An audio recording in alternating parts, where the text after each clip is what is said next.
It was late one Friday night when a college student named Laura agreed to babysit for a wealthy family in her town. The parents were going to a dinner party across the city and would be gone until after midnight. Laura had babysat there before. The kids were well behaved, the house was beautiful, and it was easy money. After putting the two children to bed upstairs, she came back down to the living room to watch TV. But something felt off. The Johnsons' house was huge, decorated with old furniture, antiques, and portraits that seemed to follow her with their eyes. But what unsettled her the most was in the corner of the living room. A life-sized clown statue. It sat on a chair, propped up like a person, its painted red smile frozen in place. Its glassy eyes seemed to glisten in the lamplight. Laura couldn't help but feel it was staring directly at her, watching her every move. At first, she laughed nervously, trying to brush it off. Maybe it was just a quirky decoration, but the longer she sat in that room, the harder it was to ignore.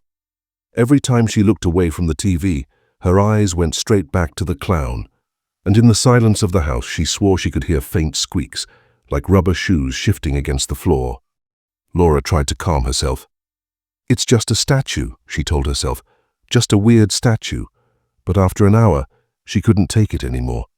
She picked up the phone and called the parents, keeping her voice polite but shaky. "Hey, I hope this doesn't sound silly, but do you mind if I cover up the clown statue in the living room? It's just kind of creeping me out."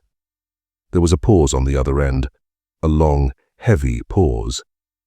Finally, Mr. Johnson spoke, his voice sharp and urgent. "What clown statue?" Laura froze. Her heart dropped into her stomach. "The one in the living room," she whispered. "It's sitting in the corner near the lamp. Before she could finish, Mr. Johnson interrupted, his voice now panicked. "Laura, listen to me very carefully. Get the children. Get them right now and leave the house. Call the police once you're outside. We do not own a clown statue." Her blood ran cold. Without a second thought, Laura bolted up the stairs, her legs shaking as she rushed into the children's rooms. She woke them quickly, whispering for them to stay quiet. The kids, confused and sleepy, clung to her as she hurried them down the hallway. As they reached the staircase, Laura risked one final glance toward the living room. The corner where the clown statue had been was empty. She nearly screamed, shoving the children forward, fumbling with the lock as she yanked the front door open. They ran outside into the cold night air, just as headlights pulled into the driveway. Police cars, lights flashing. Officers swarmed the house. When they went inside, they searched every room, every closet, every shadow. They never found the clown. But what they did find made Laura's skin crawl. In the living room corner beneath the chair, the carpet was indented, fresh marks where something, or someone, had been sitting for hours, watching. The police later told the Johnsons that it was possible the statue had been a man dressed in costume, hiding in the house. Some even believed he had been breaking in regularly, disguising himself among the children's toys to watch them. Laura never babysat again, and for years afterward, she swore that whenever she closed her eyes, she could still see that painted grin, wide and unblinking, waiting in the dark.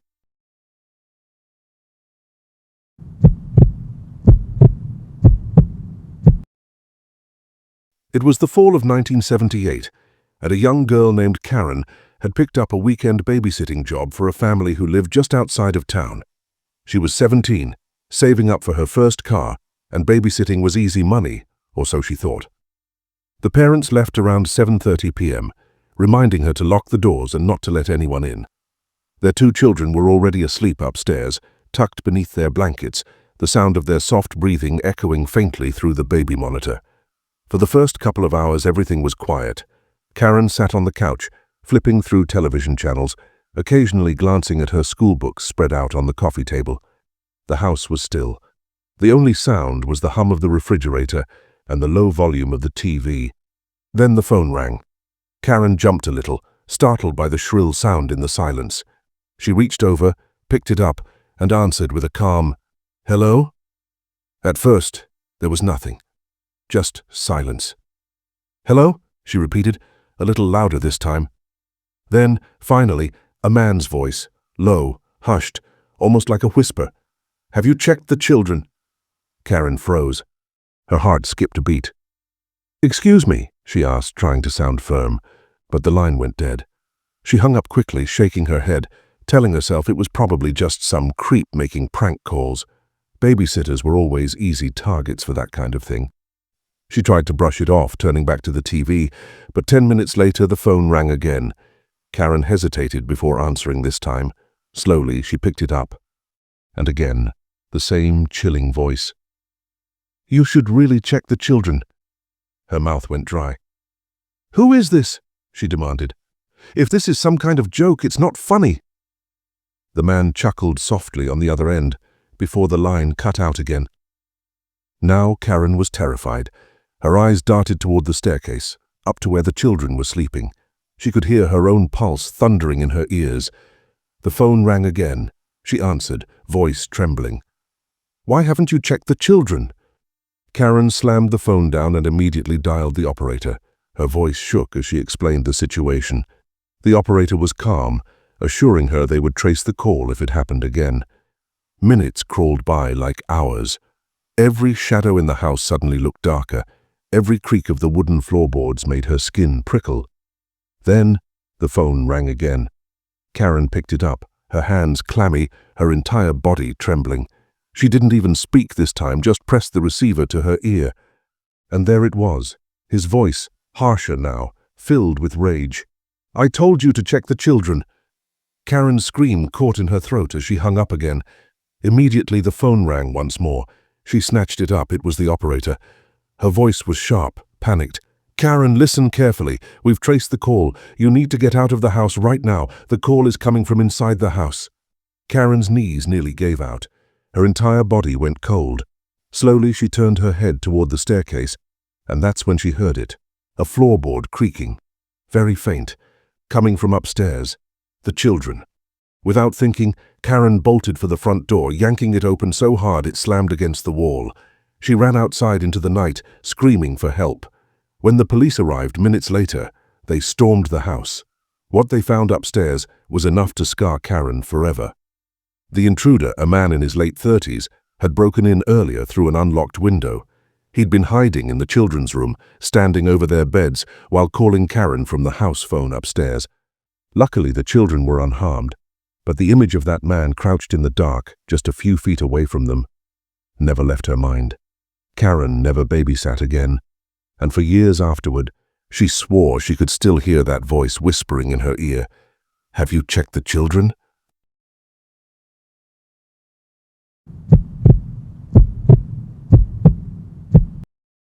It was a quiet Saturday evening when 15-year-old Melissa arrived at the Johnsons' house to babysit their 6-month-old baby boy. She loved babysitting. It was usually easy, just a little feeding, some rocking, and the rest of the night was spent watching TV until the parents got home. But that night felt different from the start. The Johnsons lived in an older house, the kind that creaked and groaned with every gust of wind.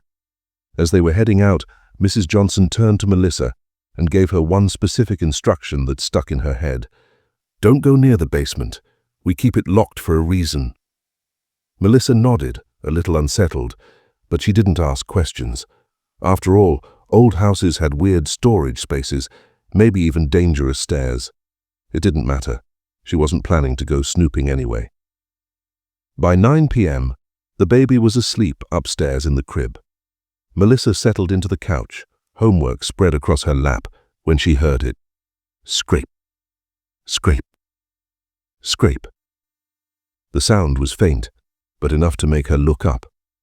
At first, she thought it was just branches against the house. She muted the TV. That's when she realized it was coming from inside. The sound grew louder, more deliberate, something dragging along the floor. And then, a low, steady breathing. Her skin prickled. She followed the noise with her ears until she realized it was coming from the basement door. Melissa's heart raced. She remembered the warning, "Don't go near the basement." But the sound of that knob, softly rattling, like someone was trying to turn it from the other side, froze her blood. She whispered under her breath, trying to convince herself, "It's nothing. It's just the house settling." But then the knob twisted again, harder this time. Melissa's body jolted with adrenaline. She rushed upstairs, checked on the baby. The little boy was sound asleep, completely unaware. She tried to calm herself, telling herself she was imagining it. But when she went back downstairs, she stopped dead in her tracks. The basement door was slightly open. Not much, just an inch. But she knew it had been shut earlier. She was sure of it. Her hands trembled as she grabbed the phone and called 911. Her voice shook as she whispered to the dispatcher that someone might be inside the house. The operator told her to lock herself in a room and wait for officers. Melissa grabbed the baby, clutching him to her chest as she ran to the upstairs bathroom and locked the door. She sat there on the floor, rocking the baby gently to keep him from crying, her ears straining for any sound. For a few minutes there was only silence. Then, step, step, step. Footsteps, coming up the basement stairs. She pressed her hand over the baby's mouth, tears streaming down her face as she prayed he wouldn't make a sound. The footsteps grew louder, echoing into the hallway. Then they stopped, right outside the bathroom door. Melissa held her breath. She could see the faint shadow of feet beneath the crack of the door. Whoever it was, they were just standing there, listening. Seconds felt like hours.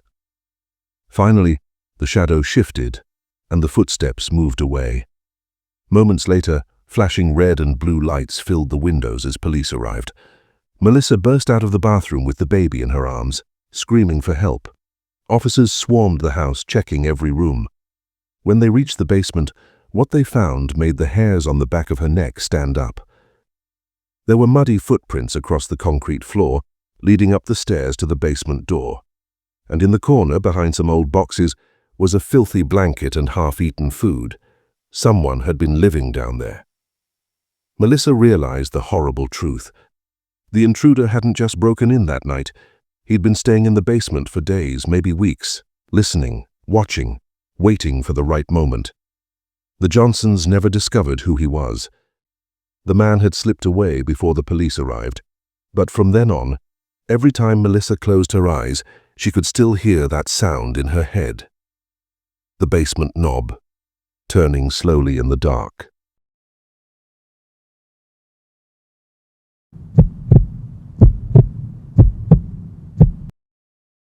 It was a chilly Friday night in late October, and 16-year-old Emily had agreed to babysit for her neighbor's kids. She'd done it a few times before, so she wasn't nervous.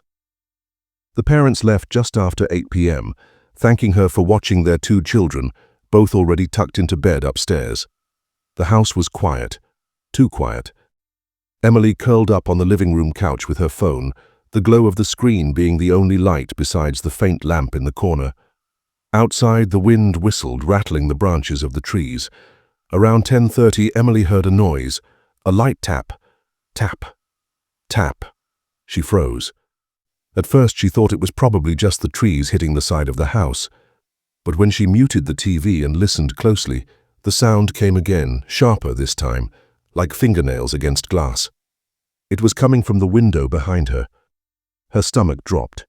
She turned slowly, her heart hammering, and for a split second she thought maybe it was her imagination. But it wasn't. Through the thin curtain, she could see the faint outline of a face. Someone was outside. Someone was watching her. Emily's breath caught in her throat. She didn't move, didn't blink, hoping maybe if she stayed still the person would go away. But then, the tapping came again, and the figure leaned closer. A pale, expressionless face pressed against the glass, eyes wide and unblinking. Emily's hands shook as she grabbed her phone and dialed 911, whispering frantically to the dispatcher. "There's a man at the window," she breathed. "I'm babysitting, and he's staring at me." The dispatcher told her to stay calm, to keep the doors locked, and that officers were on the way. But Emily's fear only grew, because when she glanced back at the window, the man was gone. She held her breath, every muscle in her body tense. The silence was worse than the tapping. It meant he could be anywhere now, around the house, at another window, maybe even trying the doors. Suddenly, from upstairs, She heard a noise that made her blood run cold. A floorboard creaked. The children. Emily rushed up the staircase, nearly tripping as she reached the kids' bedroom. She pushed open the door. Both children were still asleep, safe in their beds. She let out a shaky breath of relief. But then she noticed something that made her stomach twist. The upstairs hallway window, the one that had been locked earlier, was now wide open. The curtains fluttered in the wind. Her phone buzzed. The dispatcher was still on the line. She whispered what she saw, tears stinging her eyes. The operator's voice was urgent now. "Emily, get the children, lock yourselves in a room, and don't come out until the police arrive." Emily scooped up the youngest child, shook the older one awake, and ushered them into the bathroom, locking the door behind her. She sat on the floor, holding the kids close as they whimpered in confusion, too scared to ask questions. For the next 10 minutes, every sound was torture. The ticking of the bathroom clock, the wind against the siding, the thud of her own heartbeat in her ears. At one point, she swore she heard footsteps in the hallway, slow and deliberate, like someone was dragging their feet just outside the door. Then, silence again. Finally, the sound of voices shattered the nightmare. Police officers calling out as they moved through the house. Emily opened the door, shaking, clutching the kids as the officers swept the rooms. No one was found. But outside, beneath the upstairs window, the police discovered muddy footprints, large, heavy, and fresh. They led around the house, stopping at different windows, before vanishing into the woods behind the property. The man was never caught. And to this day, Emily swears that when she first looked at that window, the face staring back at her wasn't just watching, it was smiling.